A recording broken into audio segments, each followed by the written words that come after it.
What's going on, everybody? Welcome to schrishzen Thoughts. Shout out to my subscribers. Shout out to anybody new coming across this channel. Comments and feedback are always welcome. And if you like what you hear, feel free to subscribe. Shout out to Red Fang, newest subscriber. I know you from the GDC community for a minute now, but thank you for hopping on board. I saw you in Joe's chat the other night. So recently, after watching the Goop Lab Netflix Gwyneth Paltrow thing, she ended up doing something I had heard of before which is Wim Hof breathing, or the breathing technique taught by the Wim Hof dude, the guy who goes out and does cold plunges and stuff like that. But it's a breathing technique where your focus is on deep inhalations and exhalations for 30 in and outs, whatever, and then breath holds. And I was amazingly able to hold my breath at one point for up to 2.5 minutes. But whatever.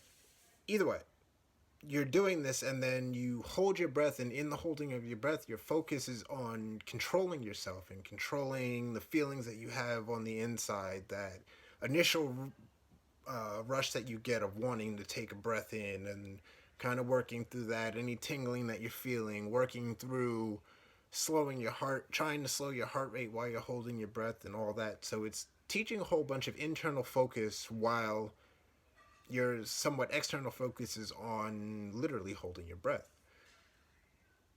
Funny enough, this translated into my ONNIT program, which I'm doing once again, where in it there's a lot of points where it's HIIT workouts. So you're doing high intensity work, short break, high intensity work again.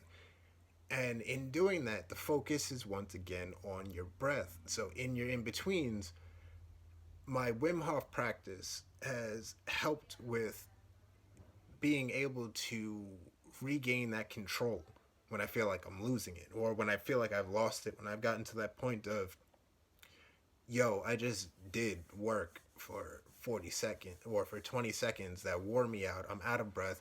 I've got 5 seconds to go. Guess what? I got to go back and work again. In that in between, granted, I have a coach, which is great to have, but you still got to do the work that the coach says. So having that additional training, granted, I've been through this, so that helps, but adding in the additional training on the outside of learning how to calm yourself through an experience that's pushing you to do opposite of that, having that built in plays right into when I need it, which is a moment during my exercise where I'm at a point of, yo, this is my limit. I don't have it right now to get back down and do this again, but guess what? I have to if I'm going to complete this. And I'm not going to give up. I ain't no bitch. So. But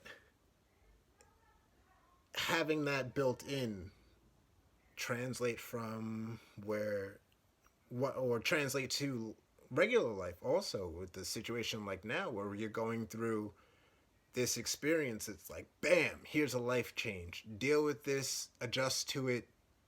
You don't really have time to step back and kind of take it in and go at it at your own pace. It's like, nah, here it is. Slammed on top of you. Work from home, take care of your kid from home. Don't go out and go shopping. Don't go anywhere with that kid either, to keep them entertained, but you still also got to go to work and bang this out and take care of this and that. Now you got to work with somebody in your house catching COVID.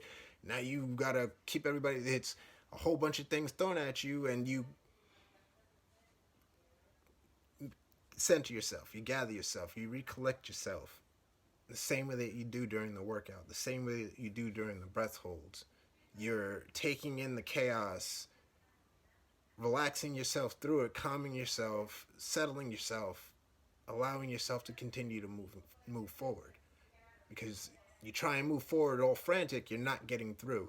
If I try, once I've felt that first urge to breathe, if I start trying to let me refocus, like doing all that, I'm gonna just tighten myself up, cause myself to run out of the calmness that I need to continue the breath hold. If I don't try and gather and calm my breath in between sets during my workout, I'm not going to get through the next set. And if I do get through the next set, it's going to probably be sloppy and probably lead to me getting hurt. If I don't gather myself and center myself as I'm going through the struggles of adjusting to the changes in life that are forced upon you and you kind of just have to work through, if I don't gather myself and center myself to do that, I'm not going to be able to get through those things smoothly. I'm going to go through them with increasing fighting at home, increasing conflict with my in-laws or with my wife or with my child even, because of the fact that I'm not centered and gathered in here. So where does this technically start at? Breathing practice, meditation practice. Carry that into your workout practice. What you're doing in your workout translates into life. Why? Because life is doing the same thing that you're doing when you're in your workout. Maybe stretched out, maybe different, spread out more. But in order to get through it, you got to be able to gather yourself, center yourself, control yourself, calm yourself down.